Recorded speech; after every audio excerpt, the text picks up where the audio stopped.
This is Unit 1, Lesson 1. Map projections is our topic.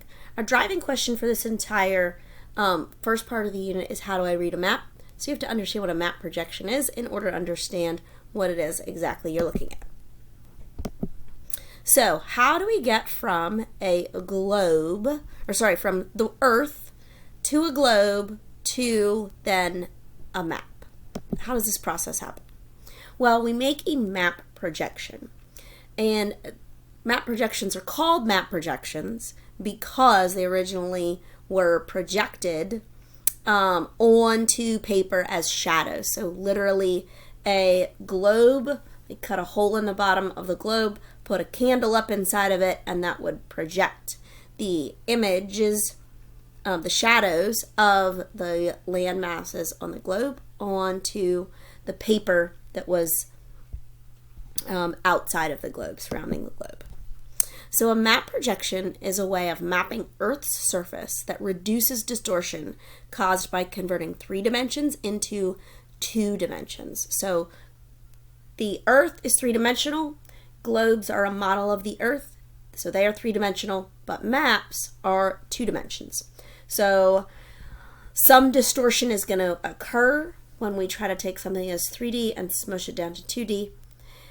And map projections are the way that we try to reduce the distortion and get what we need on a 2-dimensional surface while meeting the needs of whatever it is we're trying to do with that map. So let's watch this guy for a couple minutes. All right, here we go. If I want to turn this globe into a flat map, I'm going to have to cut it open.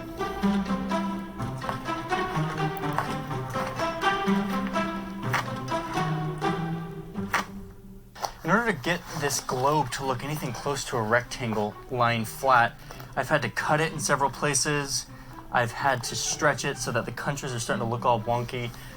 And even still, it's almost impossible to get it to lay flat.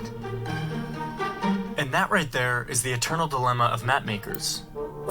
The surface of a sphere cannot be represented as a plane without some form of distortion. That was mathematically proved by this guy a long time ago. Since around the 1500s, mathematicians have set about creating algorithms that would translate the globe into something flat. And to do this, they use a process called projection.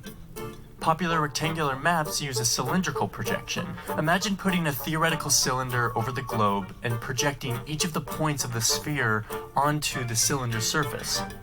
Unroll the cylinder and you have a flat rectangular map. But you could also project the globe onto other objects, and the math used by map makers to project the globe will affect the way the map looks once it's all flattened out. And here's the big problem. Every one of these projections comes with trade-offs in shape, distance, direction, and land area. Certain map projections can either be misleading or very helpful depending on what you're using them for. Here's an example. This map is called the Mercator projection. If you're American, you probably studied this map in school. It's also the projection that Google Maps uses. The Mercator projection is popular for a couple of reasons. First, it generally preserves the shape of countries. Brazil on the globe has the same shape as Brazil on the Mercator projection. But the original purpose of the Mercator projection was navigation. It preserves direction, which is a big deal if you're trying to navigate the ocean with only a compass. It was designed so that a line drawn between 2 points on the map would provide the exact angle to follow on a compass to travel between those 2 points. If we go back to the globe, you can see that this line is not the shortest route, but at least it provides a simple, reliable way to navigate across the ocean. Gerardus Mercator, who created the projection in the 16th century, was able to preserve direction by varying the distance between the latitude lines, and also making them straight, creating a grid of right angles. But that created some other problems. Where the Mercator fails is its representation of size. Look at the size of Africa as compared to Greenland. On the Mercator map, they look about the same size. But if you look at a globe for Greenland's true size, you'll see that it's way smaller than Africa.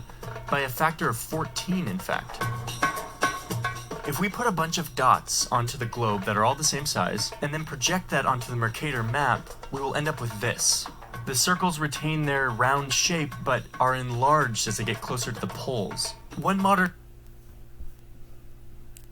Alright, so that is just one type of map projection. You're going to learn more about different projections and the positives and negatives about those, look at the article called Unit 1, Lesson 1, How and Why Maps Distort, and you're going to continue to complete the graphic organizer in your notes.